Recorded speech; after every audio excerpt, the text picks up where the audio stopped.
Do you have anything from yesterday? The mother's words hung in the air like shame. Anything you're throwing away? It's her birthday. The bakery staff exchanged glances. A couple nearby whispered. What no one realized was that sitting in the corner, watching over a cup of black coffee, was Kong Ji-hoon, the man who controlled half the city's underworld. And he had just heard something that shattered his carefully built armor. It should have been just another Tuesday at the bakery.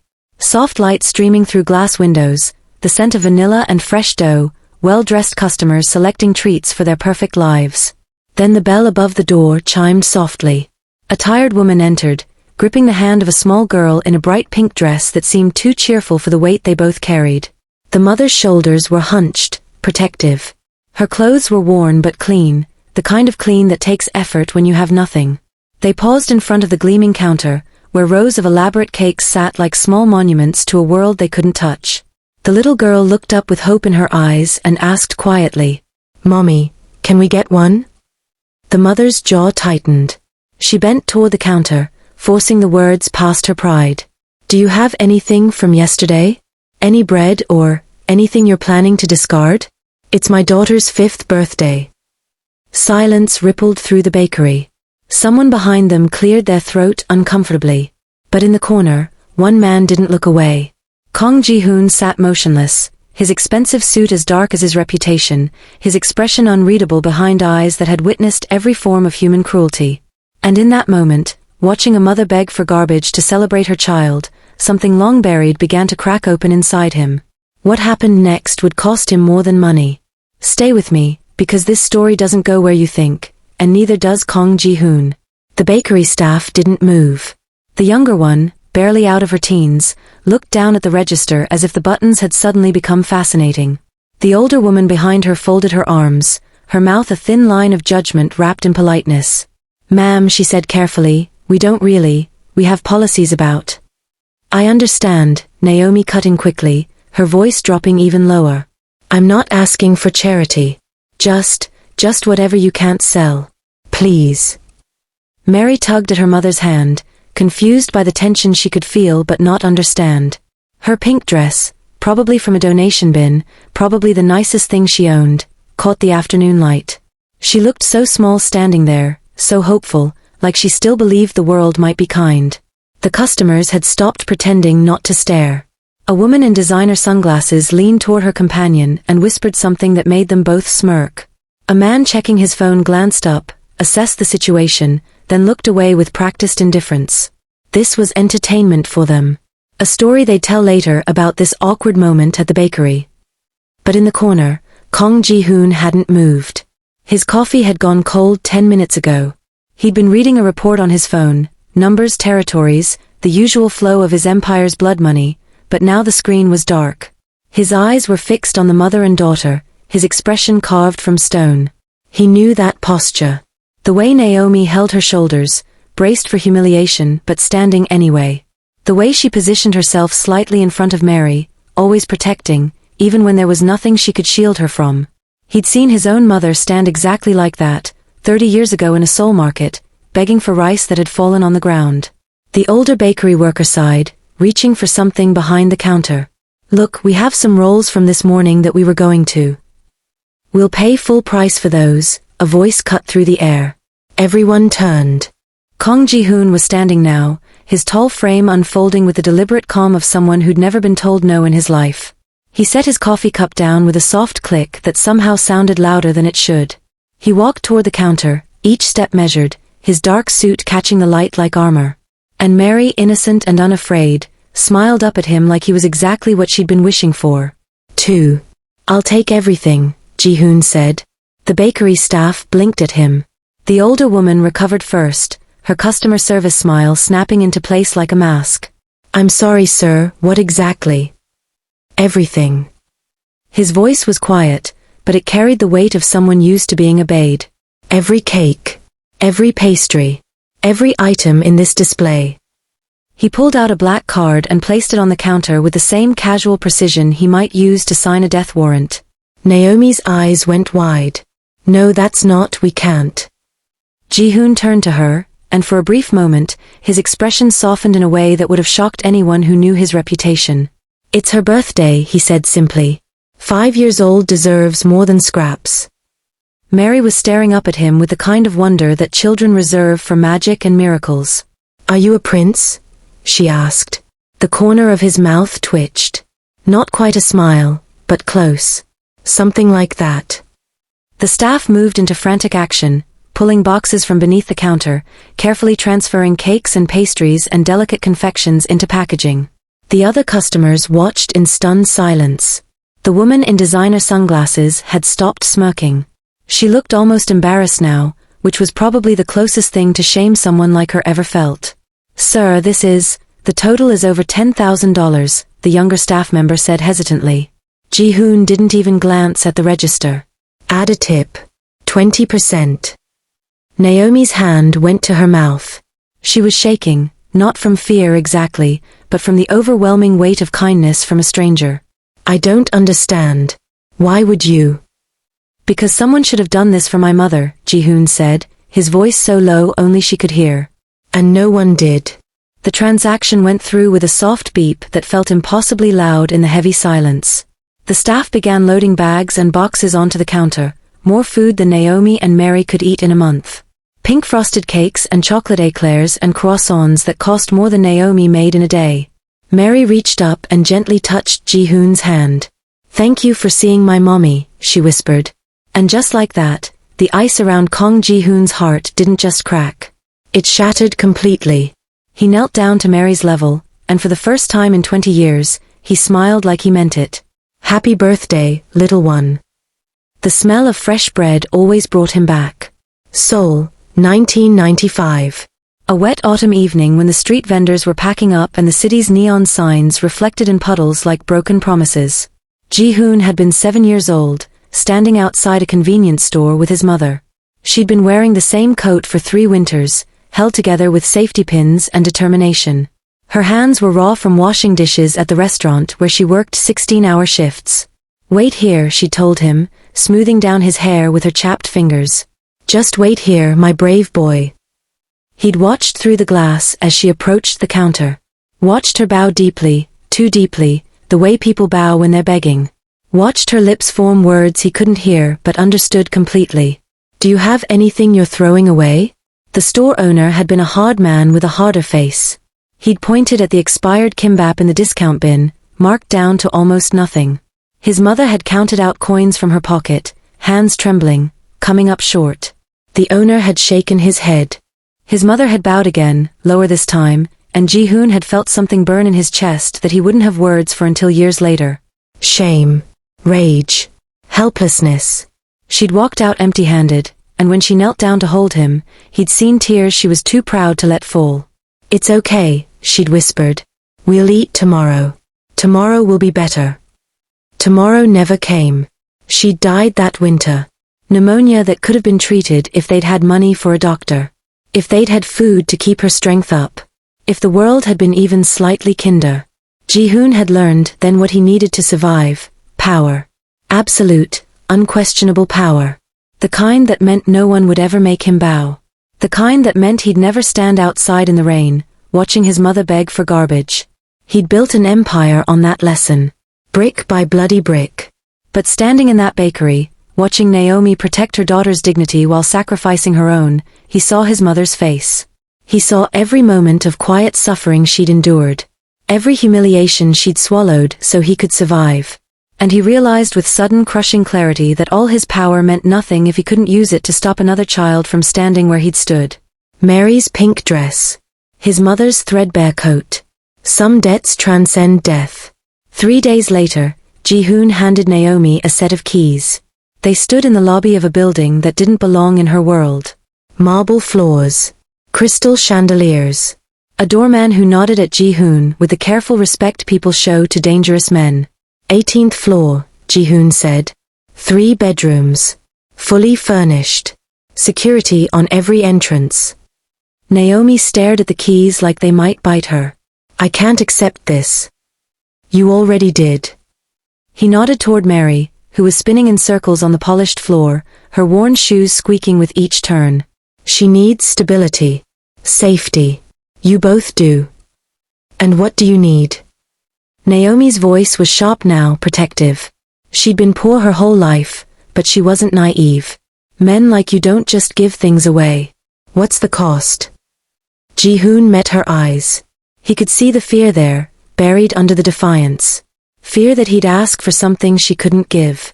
Fear that this kindness was just another trap. Nothing, he said quietly. There's no cost. I don't believe you. She crossed her arms. I've seen your cars. Your suits. The way people look at you like you're about to explode. You're not a businessman. You're something else. Yes. The honesty seemed to surprise her more than a lie would have. Then why? She pressed. Why us? Ji-hoon glanced at Mary, who had discovered the fountain in the lobby and was watching the water with pure delight. Because I know what it's like to be her. And I know what it cost my mother to keep me alive. Naomi's expression softened slightly, but suspicion still lingered in the set of her jaw. If I take this, if I let Mary live here, I need to know we're safe. Not just from the streets. From you. From whatever world you come from. You are, Ji-hoon said, and there was something in his voice that sounded almost like a vow. No one will touch you. Not while I'm alive. She studied him for a long moment, searching for the lie, the angle, the inevitable betrayal. But all she saw was a man carrying ghosts she recognized. Finally, slowly, she took the keys. If you hurt her, Naomi whispered, if you bring your darkness near my daughter, I will find a way to make you pay. I don't care who you are. Ji-hoon nodded once, something almost like respect in his eyes. I'd expect nothing less. Ji-hoon discovered he had a shadow. It started small. Mary peeking around corners when he visited.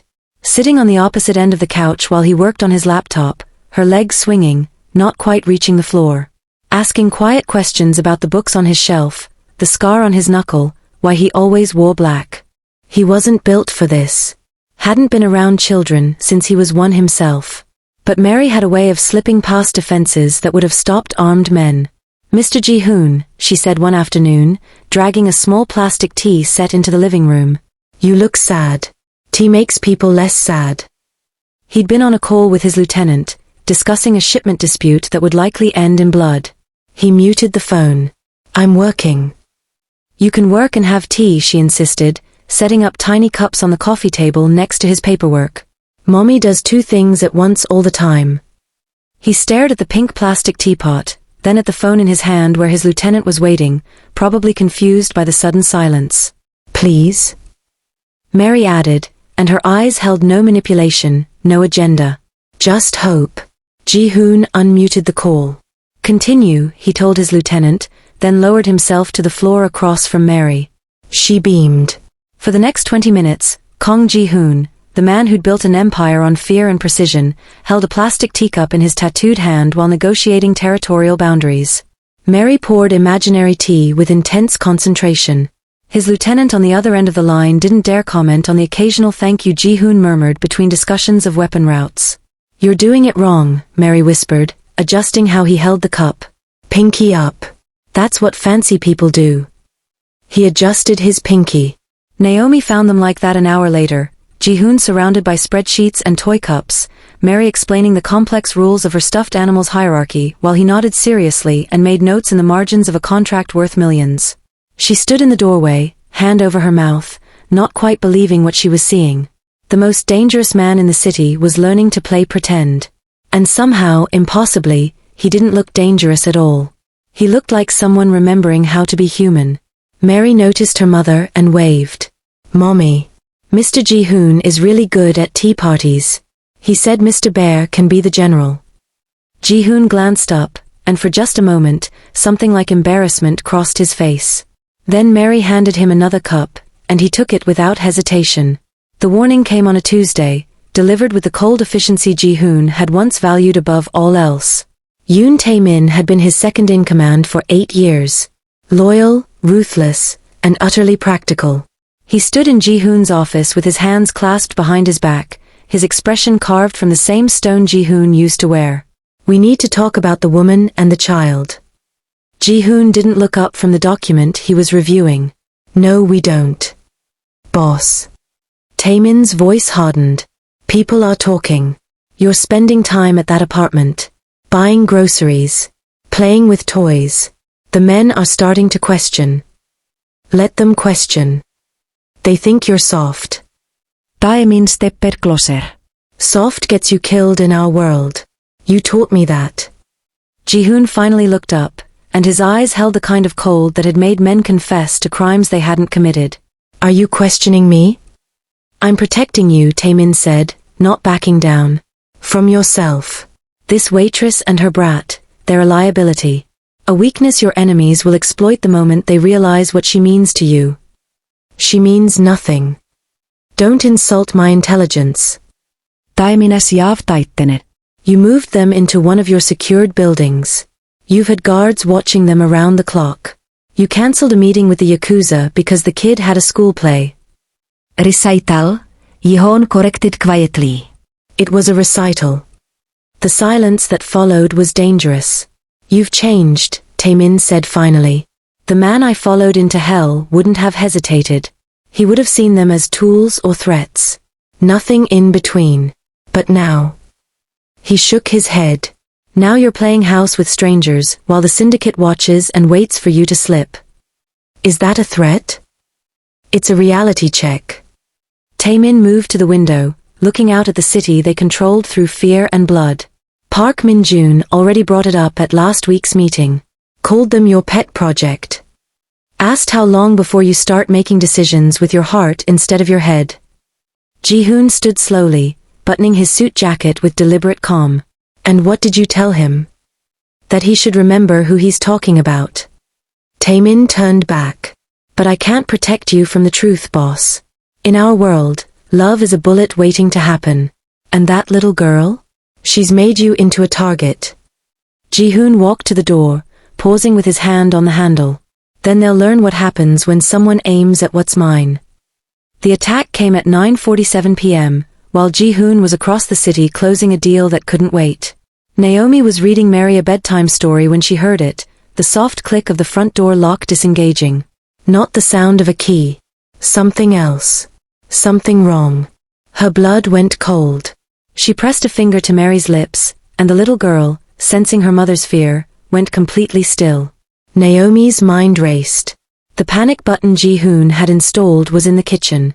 The bedroom door had no lock. The windows were 18 floors up. Footsteps in the hallway. Multiple sets. Moving with the practiced quiet of men who'd done this before. Naomi made a decision in the space of a heartbeat. She lifted Mary from the bed, shoes and all, and carried her to the closet. It was deep, built into the wall, filled with the new clothes Jihoon had insisted on buying. She moved them aside, revealing the back panel. Remember the game Mr. Jihoon taught you? She whispered against Mary's ear. The quiet game? Mary nodded, eyes wide but trusting. We're playing now. No matter what you hear, you don't make a sound. You understand? Not a sound. She pushed the panel. It gave way, a hidden space Jihoon had shown her the first week, just in case. Just in case this exact nightmare happened. Naomi placed Mary inside, her hands shaking. I love you. Stay quiet. Someone will come. She closed the panel just as the bedroom door burst open. 3 men. Expensive suits. Dead eyes. One of them smiled, and it was the kind of smile that promised pain. Where's the kid? He asked in Korean. Naomi stood in front of the closet, her whole body a shield. Gone. She's not here. Liar. The man moved forward. Boss wants to send a message. Wants Kong to remember what happens when you forget what you are.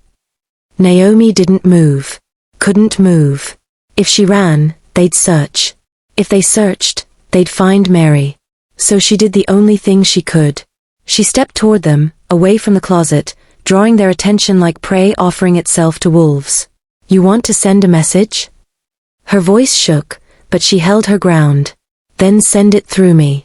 Leave her out of this. The man's smile widened. Behind the panel, Mary pressed both hands over her mouth, tears streaming silently down her face, playing the quiet game like her life depended on it. Because it did. Jihoon's phone buzzed during the closing handshake. Security breach.